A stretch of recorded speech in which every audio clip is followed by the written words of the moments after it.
lazy or boring, but it is the complete opposite. There are 100 little decisions to be made, variables to be considered, and you're never quite sure what made the difference. Did I cast too high, too far to the left? Did I reel it in too slow or too fast? Is the lure too shiny or too dull? Do I stay here or should I go over there?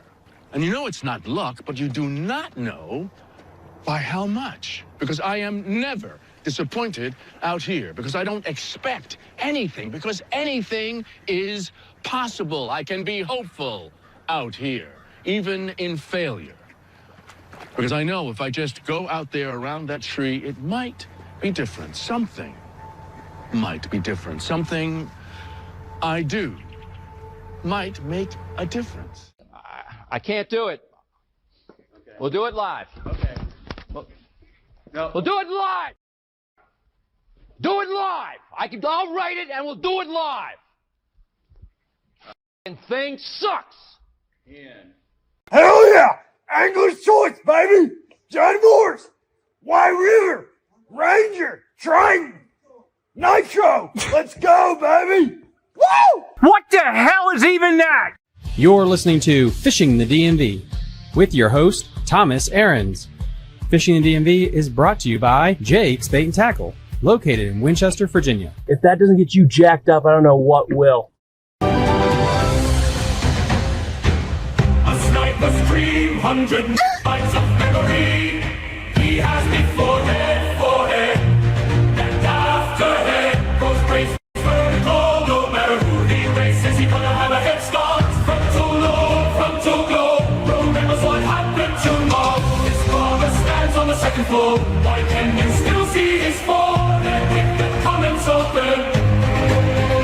Shut his eyes. He got a lot on his mind. He's been told to hold that thought all his life. Rose sweat tries before it reaches his eyes. He needs bangs. Those imaginations in 4K Ultra HD. If you drew an inch on his forehead, Bobby will survive. His forehead says 6'5", but his eyes say 5'9". The most epic heroic song of all time. Rose's forehead has a national anthem. Bro knew this would happen.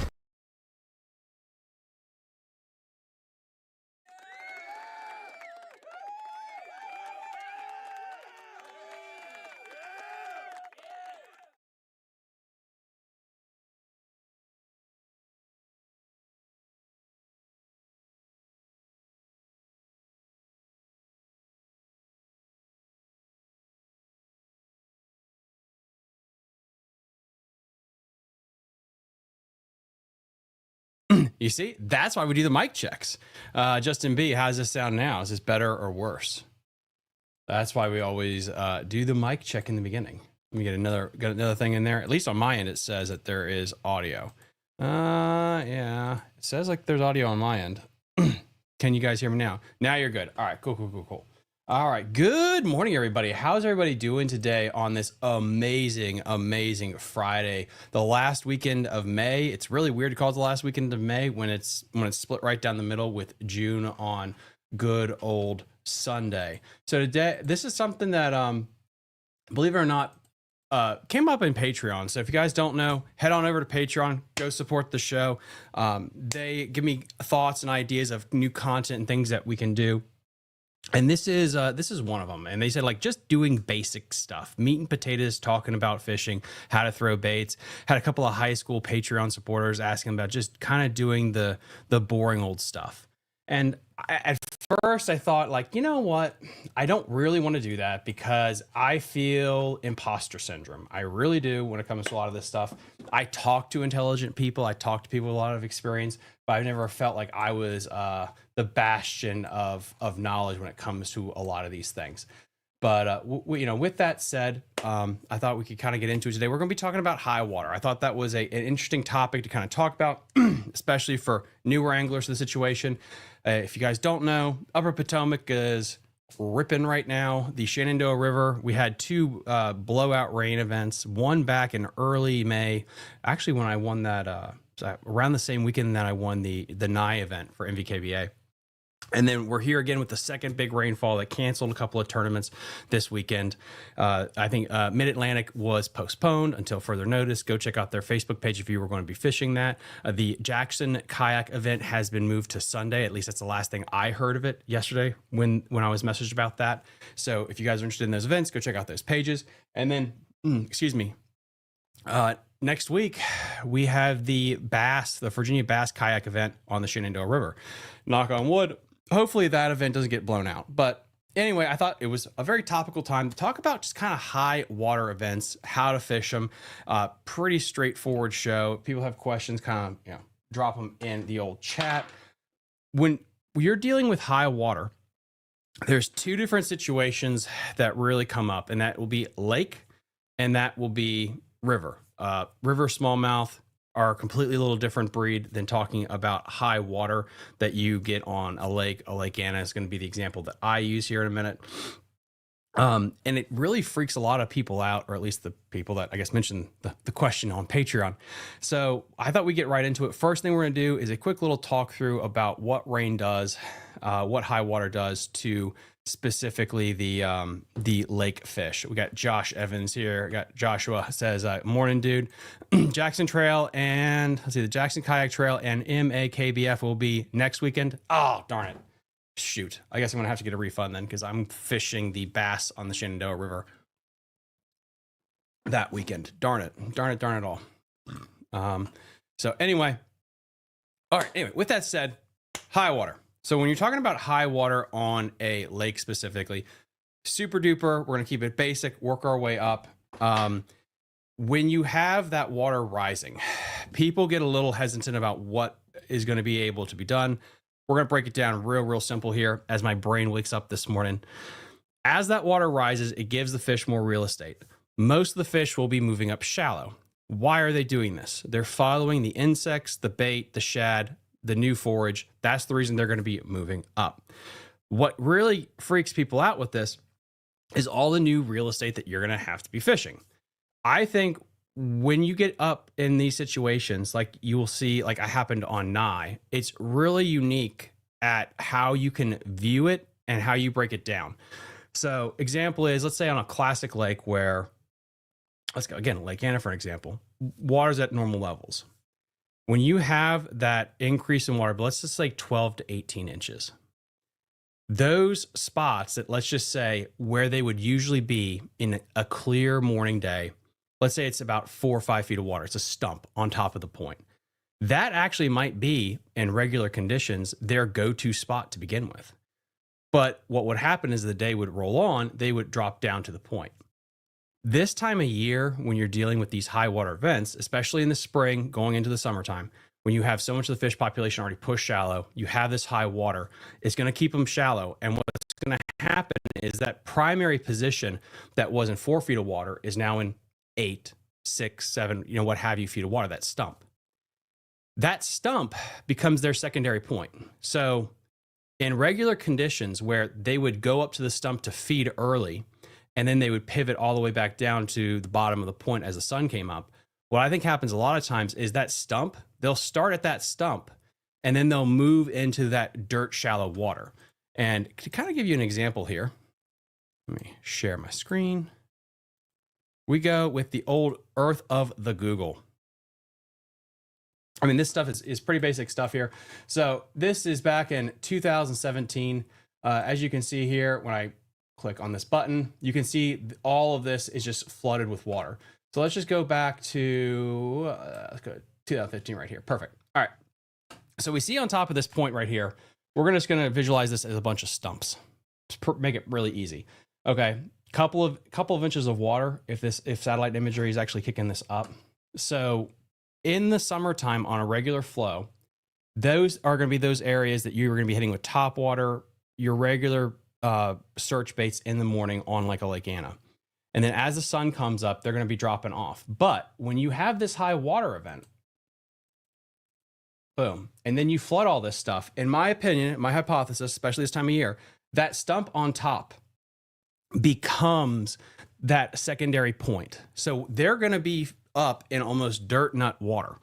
And I think that's where you really need to actually be focusing most of your time, is from dirt all the way out to that stump field. And this kind of gets into what happened at Nye with me, actually.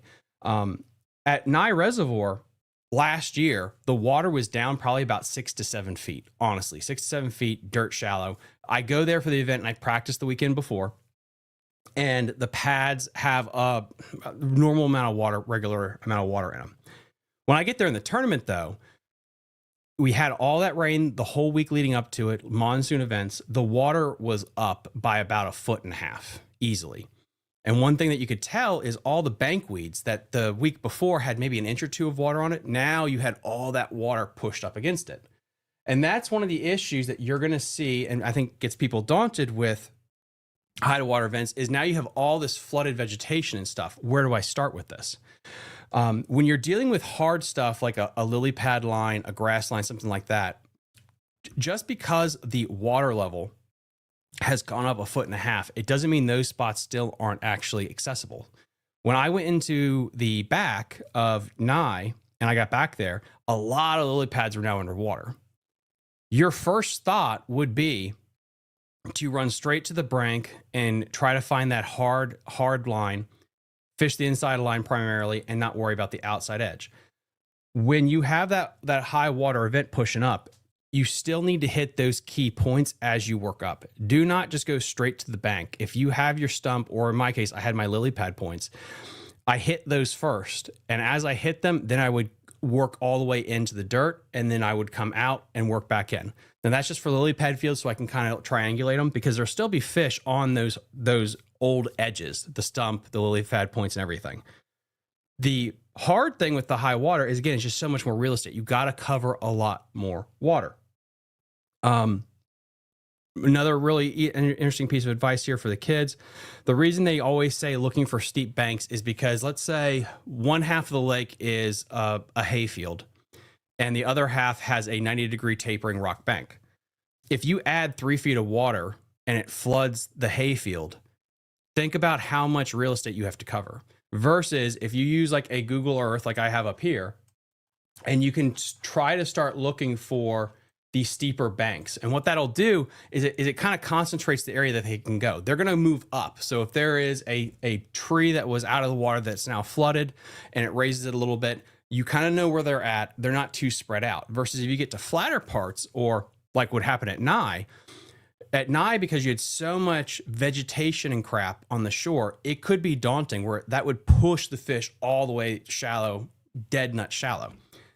The way I countered that in that situation specifically is I targeted first all the key areas that would have regularly been like the regular outside edge, all that, what have you, the week before. I targeted that first, those primary areas. And then I worked in as the sun came out. And that to me seemed to work.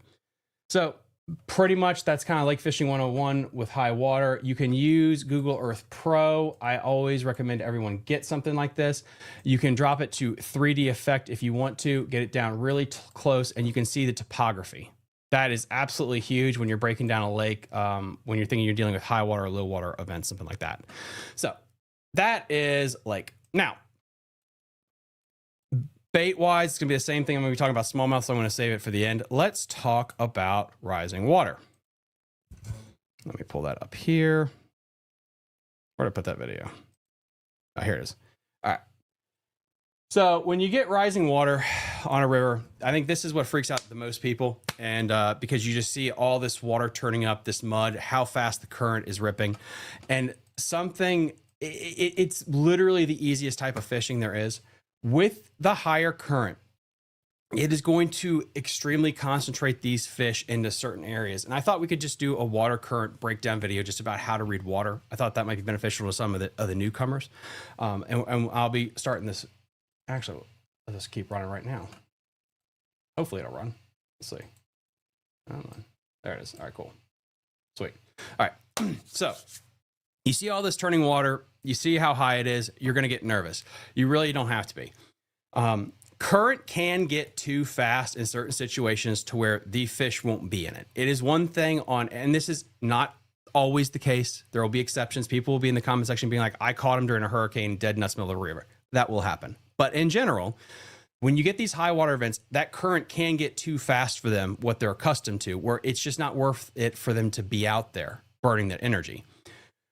When you're looking at places to concentrate here, what's so nice about this faster running water is it really defines out the current seams. So as you can tell from here, and I did some editing and contrasting to really try to make the current pop a little bit more here. For the people that don't know, you got your main V here. This right here is where you probably would throw your kayak down. But you can see this massive seam on the back end right here. As this water rips down here, it makes a whirlpool effect in this big slack water eddy. And that's what we call it. This would be the big eddy created by this riffle here. The water hits this next riffle down here and it creates backwash. You can see right here where you have the faster moving water connected right to the slower moving water. That there is what's considered the seam. Okay, that's the seam right there. Anywhere you see a differential in water speed, that will be a place to look. Now, that is in a nutshell. The size of that seam, though, will dictate the quality, in my opinion. When you get these bigger seams with these bigger pools here, in theory, there's a higher probability of having multiple smallmouth. Again, that's not always the case. I was fishing with Cliff the other day, and he casted into a seam that was about 6 inches, 6 inches long, and he caught a really nice smallmouth. So they don't always listen to this, but I think this is a good visual for you guys to be watching just to kind of understand. Let me get to the other one right here. Where is it? Oh, here we go. Now I got another video right here. Come on. Perfect. No, all right, there it is. All right, there we go. And I thought this was a little bit better view here, just illustrating kind of that back eddy for the people that have never seen this before. And I get this question a lot. All right about it here. All right, cool. Perfect. So as you can tell from this, as this water hits, you have a perfect. There we go. So whether it's white, that's where it's moving the fastest. Where it's clearer, that's where it is slower. I'm just saying the obvious here, just so you guys can understand it. What you're creating here is you're creating this backwash. As you can see, as this current hits whatever obstruction is up here, it's splitting the water, creating this almost V shape behind there. That's not a bad place to look. What I would prefer looking for, though, personally, is this right here. You see this massive seam that's created right here where you have this super slow water almost going backwards. It's backwashing as a washing machine. A smallmouth can easily creep up to here, be in the current, and creep down here and be completely out of it. And this is so important when you're dealing with this super duper high water events. Now, with that said, what are we doing bait wise? It's meat and potatoes fishing. I think this is some of the best spinnerbait bites that we have in a long time. The key is going to be the weight of the spinnerbait. When you're dealing with this kind of current, you need a bait that can actually you can still actually bring downstream effectively. With a spinnerbait, it already naturally has lift. So don't be afraid to go to a 1/2 ounce, 3/4, even an ounce size spinnerbait when you're throwing these things. Blade wise, you can go with Colorado or Indiana blades. Willow leaf seem to work the best. In my opinion, when it comes to spinnerbait fishing, the reason you're going to be using like a Colorado, it's not just because of muddy water. In Bassmaster magazines, I was always told you always throw this in muddy water. Partially true. It's also the water temperature. So it's like when you throw a lipless bait, you can throw a 1 knocker or a 2 knocker tungsten when it's a little bit colder. The fish are a little bit more pressured or lethargic. I kind of believe the same kind of vibe when it comes to like super big blades. Again, not always, just generic rules that when the water is a little bit colder, they're a little bit more sluggish. That Colorado seems to work a little bit better. Just go watch Jason Christie. He has like 10,000 videos on something like that. But spinnerbaits. But because of these blades, it does create that lift. And so going with a little bit heavier bait is absolutely crucial there with that. And of course, chatterbaits, chartreuse, just sheet white. White is an insanely good color for clear water in the morning. It has that glow to it. And honestly, I think that's the better way to look at it. With all these colors, which one has the biggest glow? Bright chartreuse, bright white, depending on the type of water that you're dealing with, has a different aura it radiates. So example is Nye Reservoir. Nye Reservoir is clear. It's tannic. The water is actually a tannic tea color like you would see at the Harris Chain, Okeechobee, all those Floridian lakes. It's really weird. And I think when people see tannic water for the first time, they think it's dirty. It's not. It's it's tannic. I don't know how to say it. So it's clear for them. And that's why like jerkbait fishing and all that stuff works so well. So for some reason, I feel like white is such a better color for that type of water because I like the way it glows in it. Don't know why, just my personal preference. But the same thing with all these baits. I mean, this is really just meat and potatoes fishing. You're throwing it through there. You can use tubes and Ned rigs, things like that. I don't personally start with those ever in this type of water situation. This is where you can get fat in a hurry with, you know, your chatterbaits, your swim jigs, your spinnerbaits. But there is something I want to talk about with the gear with this stuff. When you're dealing with high current or high fast current, like you're dealing with here, those fish are going to be pulling a lot harder depending on where you hook them. And I had this last event I went out with just to do some practicing and stuff with that heavy current. I was throwing it on a medium heavy rod, 15 plus fluorocarbon. And I was barely, like, it was everything for that rod to try to get them through that current. Because not only are you fighting this PSI from all the, PSI is the wrong word, but all this current, but you're also fighting a 3 to 4 pound smallmouth. Increase your gear. This is where you can go straight braid. This is where you can go with that heavy action rod with your spinner baits, your chatterbaits, and all that. When you stick them, you want to be able to just control them completely. And I really do feel like, at least from my experience, you come underprepared for this. You go with your regular spinnerbait setup, something like that for like a Lake Anna, and you're going to get absolutely chewed up by a big smallmouth because you're going to catch your bigger ones here. And the reason they like it is because of all that current, they can just camp and feed. All fish know in flood situations, whether it's a lake or river, it's absolutely the feed bag time. Now, that said, you can get situations where the current is ripping too much. So, too much of a good thing. This is big slack a couple of weeks ago. And as you can tell, there's no towpath anymore. The towpath is gone. The creek is completely swollen. This is a lake, by the way, guys, and there's a massive towpath and the water drops down by, I think, that's like a 10-foot drop, 8-foot drop. In this situation, maybe you could catch a fish, but honestly, you're going to get killed is what's going to happen. And that kind of leads me to the other thing with this. Safety, safety, safety, safety. Don't just look at the gauge. Go down there. Just drive down. Drive down to the Potomac, the Susky, whatever, and just take a look at the water too. Don't just trust the gauge on that. Go get the eye test. If it's ripping like that, it is uber duper dangerous. It's one thing if you have a jet boat. I still wouldn't go out on it, but like for my kayak guys, just be super duper careful, especially if you're going to anchor. You can get yourself in a world of hurt in high water like this by throwing an anchor, and you're just going to auger and you're absolutely done. So yeah, that's basically that's fishing high water 101. I wasn't trying to make it too down the weeds, but something that Patreon supporters really thought of, which I thought was a great idea. So I wanted to provide that. Lake-wise, same thing, meat and potatoes. You cover water would be the biggest thing, going with those swim baits, the spinner baits, things like that. And then, of course, you can have something a little bit more practical, like flipping and pitching the shallow water stuff. This really comes into play like at a place like Kerr, Bugs Island, for people that don't know, where you have the bushes that can be flooded.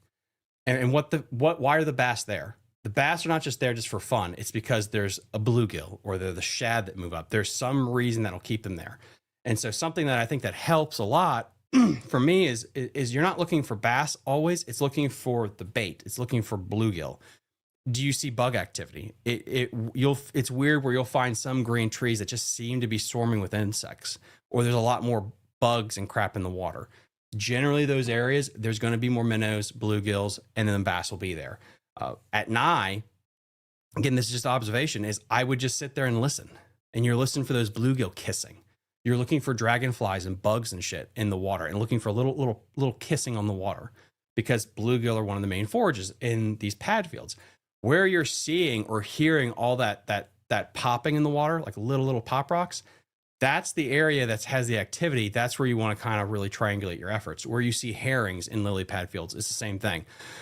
Blue herrings are sometimes the best honest indicator, better than forward-facing sonar in these situations. When you get into those areas and you start seeing herrings really hard focused on catching stuff, there's bait. That can help concentrate your efforts in these high water situations.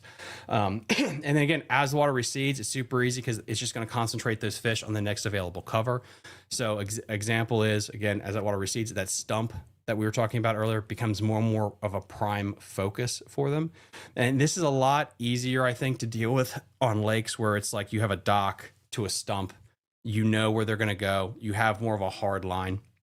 Places with a lot of vegetation, again, like Nye or lakes like that, where you have shallow cover, a lot of it, and you raise that water level up, that's a little bit trickier in my opinion, because you have so much cover from, let's say, the bank to, let's say, 100 feet out. You just have to understand, as that water recedes, they're just going to slowly inch back with it. That's basically what they're going to do. Lily pad, field, grass, all that stuff. That's what they're going to do. They'll have their new line depending on where they feel comfortable in the water. If you're on a lake where it's just clean, Lake Anna example, you have one stump, everything's barren, and then you have a little bit of water willow and a dock. Well, as that water recedes, there's a lot of dead space between that grass line, the dock line, and that stump. So as that water recedes, it's pretty easy to kind of dial that in compared to, 3 feet of buckbrush, 30 feet of hydrilla or whatever. And that's where you got to break it down, and you got to cover water. It flukes, chatterbaits, topwaters, all that jazz will work really, really good. And then, I'm here. Anybody got any questions about any of that stuff? I'm going to try to start doing these a little bit more often.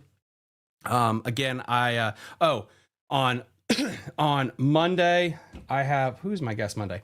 Monday, I have Travis Eden, Kingfisher Guide Services. I'm going to be live from Jake's Bait and Tackle. That's the plan anyways, as of now. We have podcast episodes, and I have a special little video coming out too, talking about just what's been going on. I know I didn't post a lot of videos this past week and a half, but I'll be posting a video on Monday talking about that. But I'll also be posting a video to my Patreon supporters here probably today. Let them have early access so they know what's been going on. So does anyone have any other questions before I hop off here? Let me check on Instagram. All right. We got Womp and what is your favorite bait in high water situations? Spinnerbait. You really, that is one of the things that is so crazy, peanut butter and jelly, where you can always count on a spinnerbait when it's raining and when the water's high with some stain. It is those two things right there just fit the slot, man. They really do. And then it talks about trailer versus not a trailer hook. This is a big one. I always think you should have in your possession a trailer hook. I am not saying you have to always have it on, but I say have it. You'll get short nips, and all you got to do is throw that thing on there real quick and double check to see if that's a bass short striking it or a perch or a bluegill or something like that. So I always keep them in my boat, but I don't always use them. Any trailer works. I do think a trailer will add something to it. Just don't make it so abnormally long. I think having a trailer really compact helps normally, especially with our fisheries that don't have 10-inch forward species. So, but yeah, that's a really good question. Really good question. All right. I don't see we have any more questions here. All right, perfect. So guys, we're going to be doing, I'm going to be doing another live stream, possibly this weekend too, since there's no fishing tournaments right now. I got to talk to MAKBF about that since I don't know. I'm already signed up for the Shenandoah event. So that'll be interesting. When you going to take me fishing in the river? Rephrase. Yes. Dude, come on up. Definitely come on up this way. And I can take you fishing out on the river. I'll be down your way in July, I think. We got two more. Yeah, we got two Shenandoah River events. We got the Virginia Kayak Bass event on the Shenandoah River next weekend. And then in 2 weeks, we have, what do we have in 2 weeks? Oh, MVKBA on the Shenandoah River again. So the next 3 or 4 events I have is all smallmouth. And I am here for it, dude. I am absolutely here for it. I think we're going to be dropping 5 or 6 shows next week. So that's going to be absolutely stellar as well. But yeah, so there will be a Patreon video coming out later today for all Patreon supporters. That video will also be uploaded on Monday, as well as everything else that's going on. Travis Eden, Kingfisher Guide Services, that is going to be out on Monday night, so look for that. We'll be live from Jake's Bait and Tackle. If you guys got any questions, please reach out to me, fishingthedmv@gmail.com. Also, I will give everyone a live update on the Patreon tournament. There was a little bit of a glitch on my part, I think, on the back end when I was trying to adjust things. Everything should be fine now. If you submit a fish and don't see it, don't worry. The submission counts. I'll see it. There won't be any problems there, but I'll do the Excel spreadsheet and all that stuff for Monday night live. So that'll all be prepped up for that. So again, we're going to have a Patreon video coming out today. This will be uploaded as a podcast as well, because we don't have any more questions, which is absolutely interesting. Oh, we got Womped out joined. Dude, head on over to Facebook or YouTube to answer your question, because I can share it. But I'll ask it. I'll answer it here. Womped out says, Thomas, what do you think of the kayak industry so far? I'm trying to get into bass fishing with my son, and I'm torn on whether I should get a kayak or a cheap boat. Problem is, boats are getting expensive. All right. We talk about this, I think, every night on the Basscast, honestly, about the fishing industry and what's going on. Boats are expensive as shit. They just are. I mean, dude, they're expensive as hell. It's hard to see where the industry is going to be in 5 or 6 years when it comes from the boat side, unless things it gets cheaper, or we make more money to get more accessibility.